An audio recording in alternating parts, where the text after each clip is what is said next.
Hello, this is Ricky Bodiford with Bodiford Realty with another episode of Talkin' Real Estate. Well, Rosemary Bodiford is this week's winner of a Yeti Cup. Rosemary submitted the question about what should I do to prepare my home for sale? And that's a great question, and we appreciate it very much. And so she is enjoying drinking her coffee out of a Yeti tumbler, just like this one that we presented to her. If you've got real estate questions that you'd like to have answered, we'd love for you to submit them to us as well. And if we select your topic for an upcoming episode, then you could be the winner of a prize as well. Well, let's get right to it. What do you need to do to get your house ready for sale? Well, the first thing that you need to do, obviously, is you need to be contacting a realtor. That goes without saying. But aside from that, the step I would suggest first would be to declutter. Now, whenever we talk about decluttering, most people think that it's simply a cursory walkthrough where you get the stuff off the kitchen countertops and stuff like that. Well, that's true, but it's much more than that. Oversized furniture is an issue. Too much furniture also. You should walk through the house and really sort of put aside what the amount of furniture that you feel comfortable having in your house and put aside what you're used to having in your house and really look at it from a new perspective. We want to declutter, get rid of any excess furniture, get oversized furniture out of your house because it makes the rooms look small. That same mindset goes from everything from the furniture right down to cabinets and the pantry. If your grocery pantry is full of stuff and it's just bursting at the edges, it will make the buyer perceive that your pantry is not big enough. If your closets are stuffed full of clothes that don't even fit you anymore, well, first of all, those clothes aren't doing you any good to start with. You can't wear them, but it makes your closets look too small if they're stuffed full of clothing. So go through every area in your house and declutter. Secondly, you need to brighten up the house. Brighten up room after room.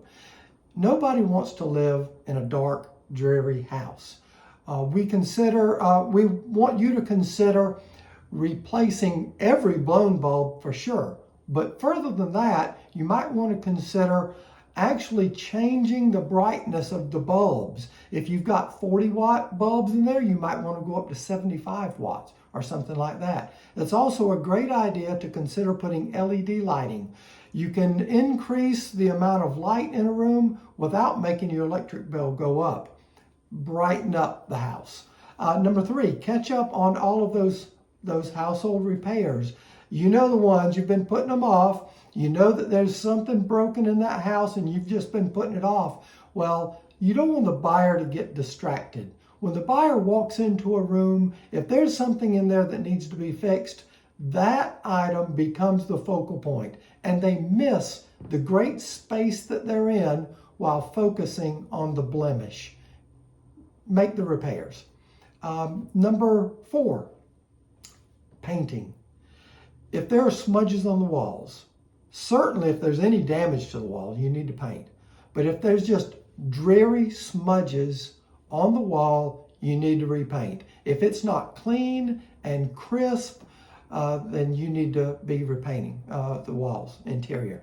When you're doing it, don't paint with dark colors. Use a light color. Again, going back to a previous suggestion, brighten up. Don't go dark. Use a light, neutral color. You want the color that's in your house to match the buyer's furniture. And you don't know what color their furniture is. So use a neutral color. So to be sure to match, you want them to be able to envision their favorite sofa sitting in your living room.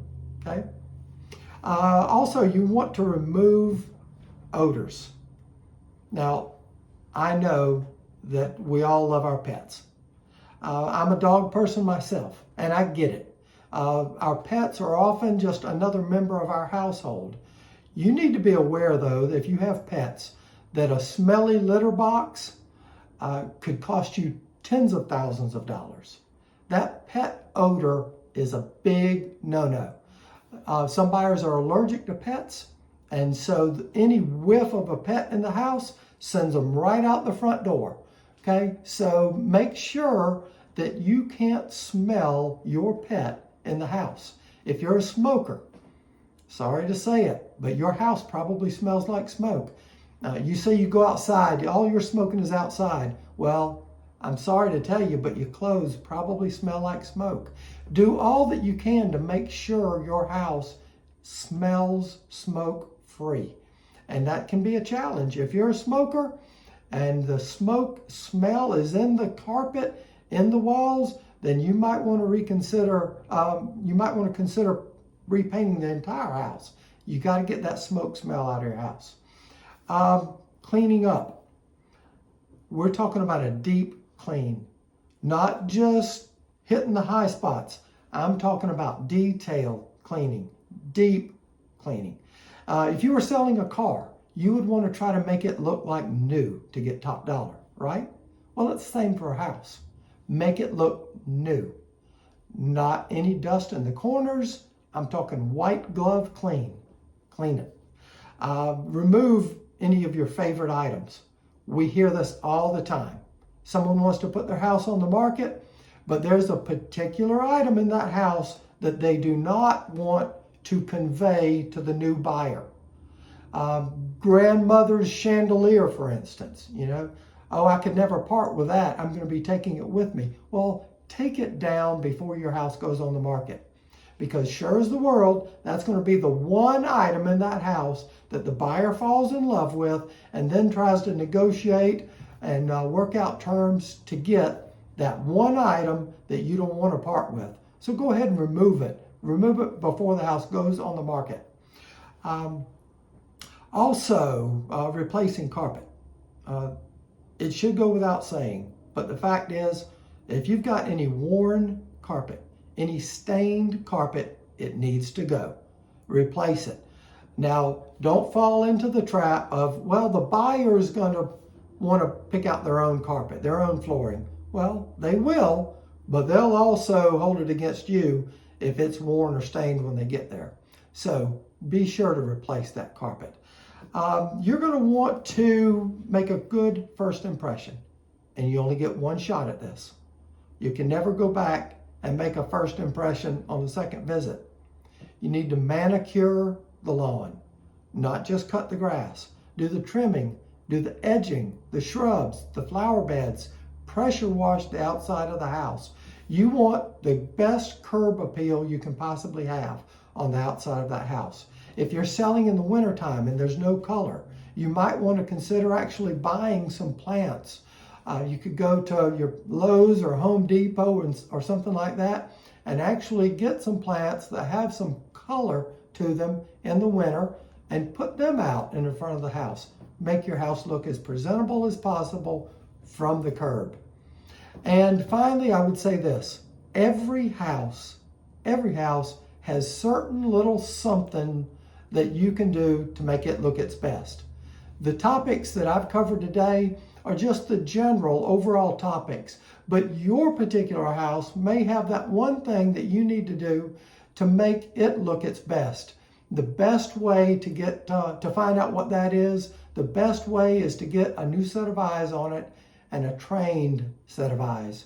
Have your realtor do a walkthrough a month before, a couple of weeks before at least, to give you time to address any concerns that come up. But pick a realtor early on, have that individual go through it with you and help you determine how to get the top dollar for your house. If there are other questions that you'd like to have answered, or if you'd like to comment, if you have suggestions of your own, because this list is not complete. There are many other things that you can do. We'd love to hear what you think.